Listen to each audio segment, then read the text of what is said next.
you, men and women, and I want to say thanks to all these sheriffs in particular before I get started. Yeah, y'all grab a seat, please. And we've been working a long time to be here today to sign this piece of legislation. And I will tell you, one of the reasons that we were successful at this is because of the Border Sheriffs Coalition and the work that they did, taking the message to Washington, D.C., but more importantly, taking it to Austin and working with the good senators, Julie Hinojosa and Juan Escobar, to really find law enforcement supporters in the Texas House. And I want to say very good things. Veronica, thank you for being here with us today and for helping us. And I know if Aaron Pena, there you are, you did make it, Aaron. I did. How you doing, I'm sorry you haven't said appropriately hi, and Representative, again, thank you for your support and help with this. The police chiefs from McAllen, Mission, Westlaco, Hidalgo are all here today, and I want to say thank you for your support, your help, and for standing between those who would do harm to our citizens.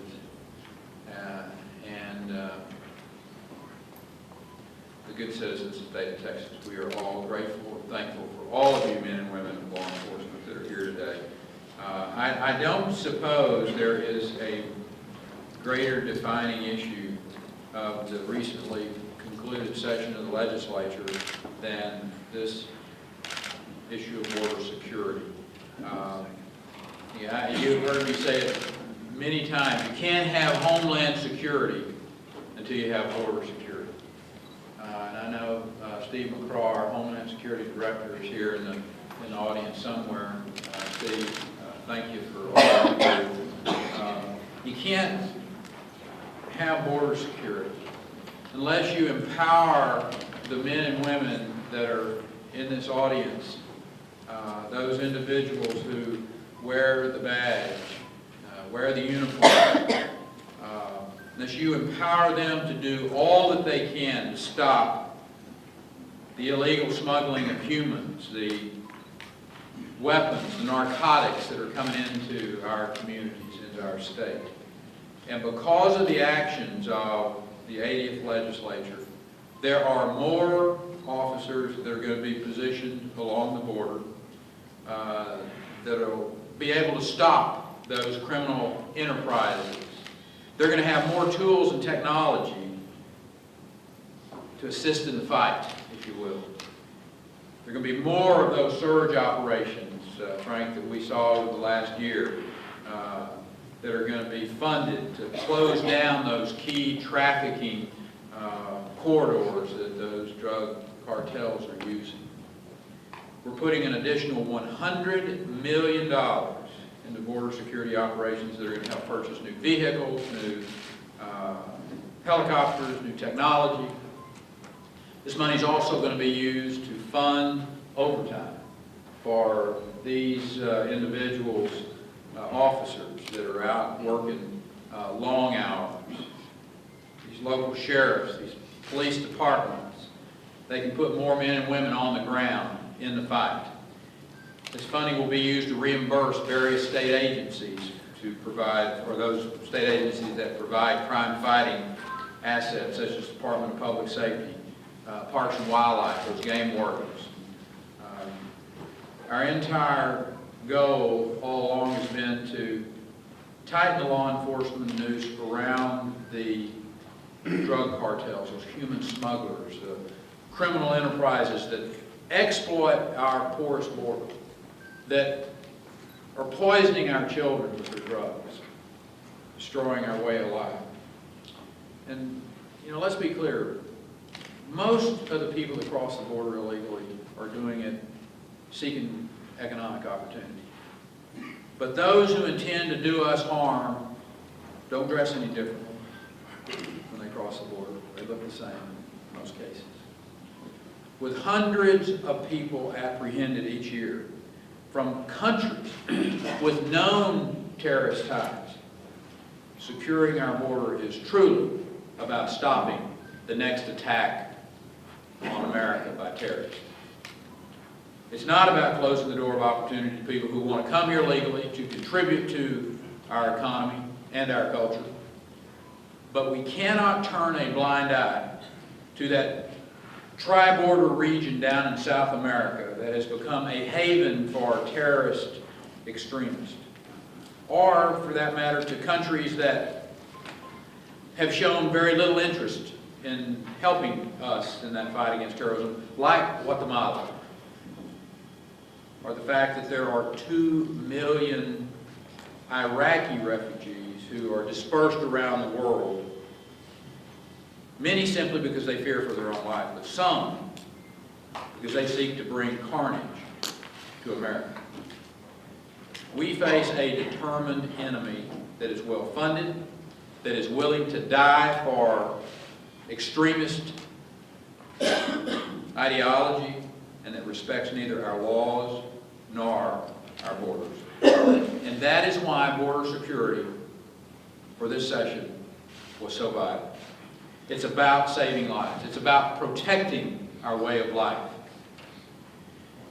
And while border security funding is contained in the state budget, and I'm continuing to go over that budget as we speak, reviewing it, today I am very proud to sign this legislation that gives law enforcement more tools to intercept those criminal elements, provides border security counsel to help advise my office on funding priorities, and expands the size of the Department of Public Safety Commission Board, which you so nobly served on, Judge. Now let me discuss one more important tool contained in this bill that will make law enforcement's job easier. We have expanded state wiretap authority for kidnapping, for human smuggling, and for money laundering operations. This is important because the individuals, those who are involved in those criminal enterprises, are often violent members of well-funded and dangerous criminal organizations. I believe this will lead to the prevention of even more serious crimes like rape, like extortion, like torture and murder. Another significant provision in this bill allows local governments to sign mutual aid agreements so that first responders from surrounding communities can immediately come to the aid of their neighbors in a time of crisis. If a city's been hit by a wildfire, if a city's been hit by a tornado, a chemical spill, a biological threat, or, God forbid, an act of terrorism, bureaucracy should not impede compassion. This bill removes the bureaucratic hurdles when seconds count and lives are in the balance. I'm proud to be here today with these sheriffs, with these first responders, people, again, who put their lives on the line, who run into danger while most are running away from that danger. Your task is made easier by the signing of Senate Bill 11. And I'm proud to stand as my last introduction with the author of that piece of legislation on the House side, State Representative Frank Corte, and I want to ask Frank to just share a few comments.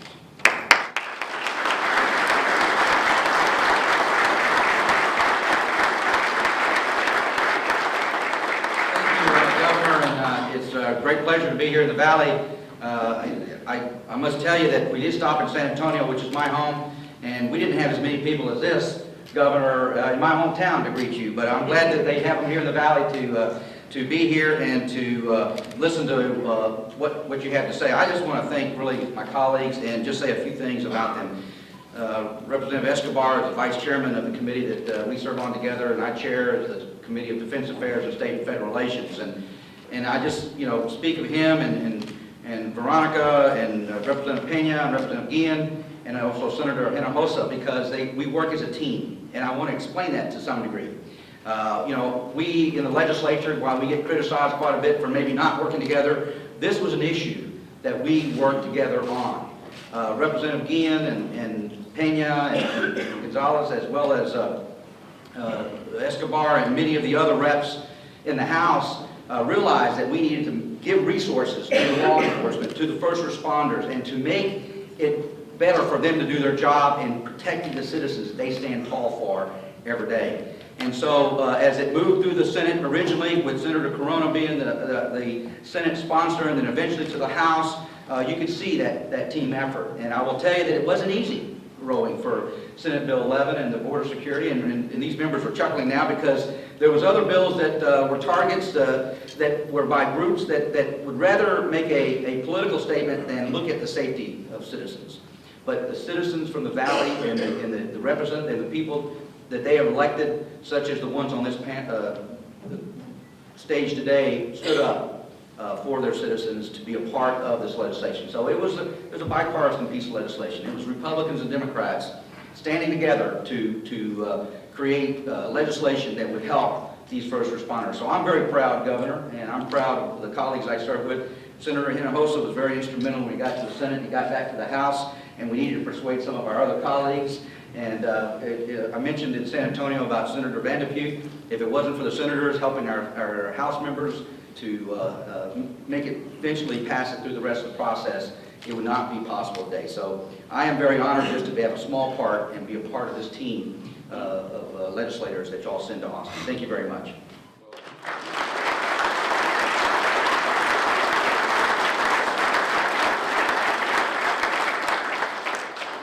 Last year, I asked, and they graciously took away from their time, a number of the border sheriffs to go to Washington, D.C. to share our story with our counterparts in Washington, share with them the real dilemma that particularly border law enforcement faces on a day-to-day basis. And almost all of these sheriffs that are here with us today took away from very important work to go and assist us with that. And, Tomas Herrera of Maverick County is going to respond for the Border Sheriffs Coalition. Tomas? Thank you, Bill.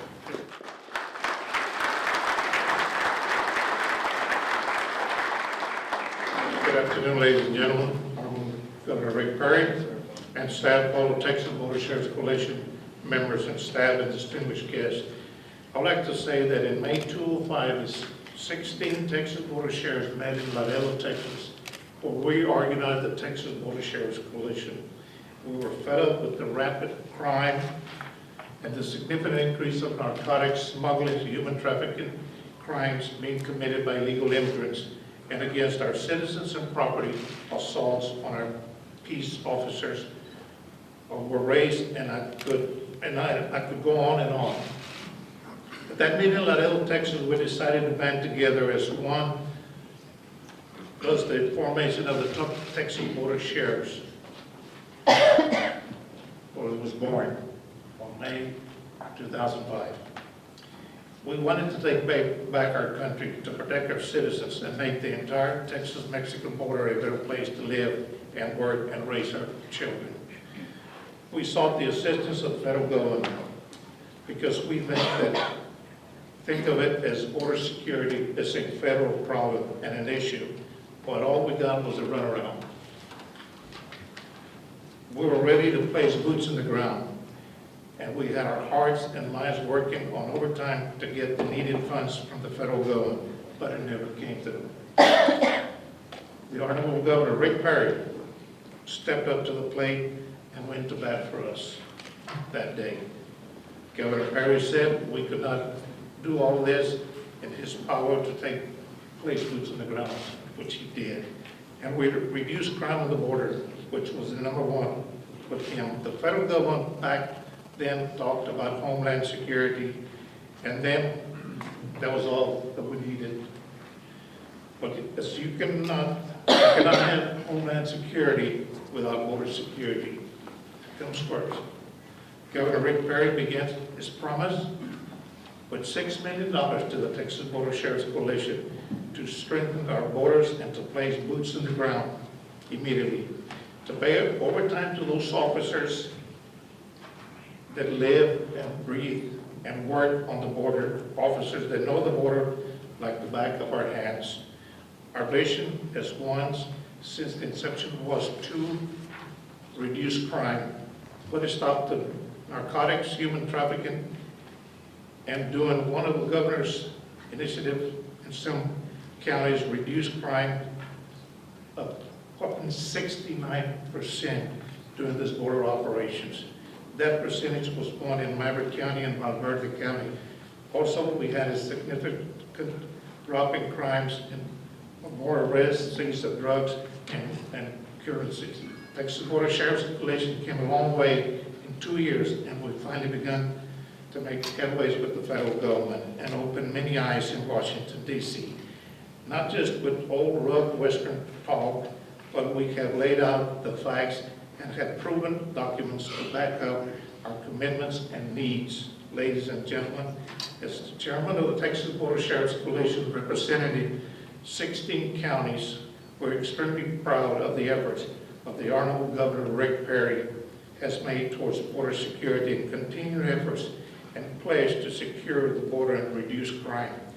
We are here today to thank the Honorable Governor Rick Perry and his staff, what he has done for the citizens of the state of Texas, and his vision to make the Texas border a safer place for all.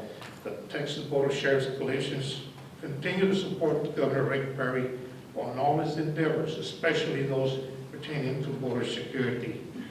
Muchas gracias, señor gobernador, and may God bless Texas.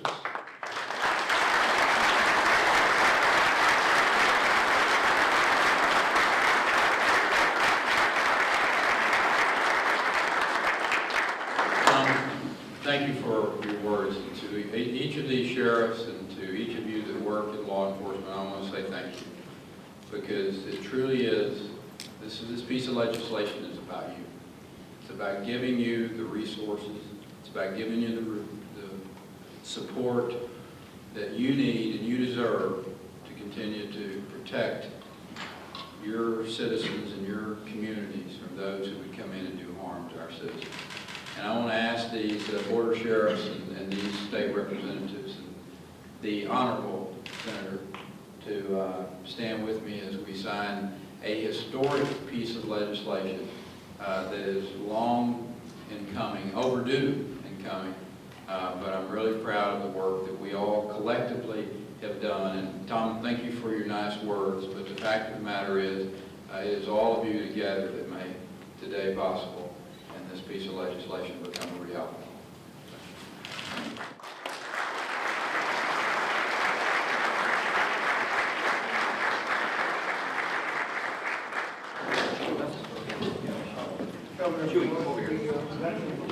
I did, I ironed it out.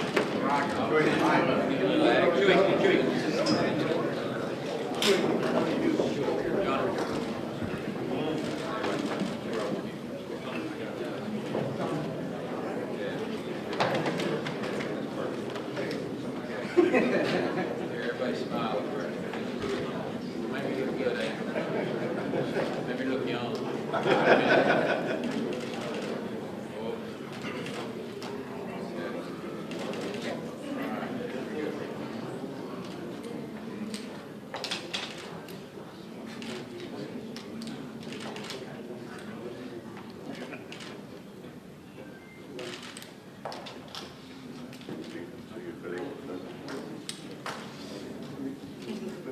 There you go, buddy. Thank you, man. All right. Tomas, take out your pocket, man. Good piece of work. Here you go, Aaron. There you go. There you go. Mighty good.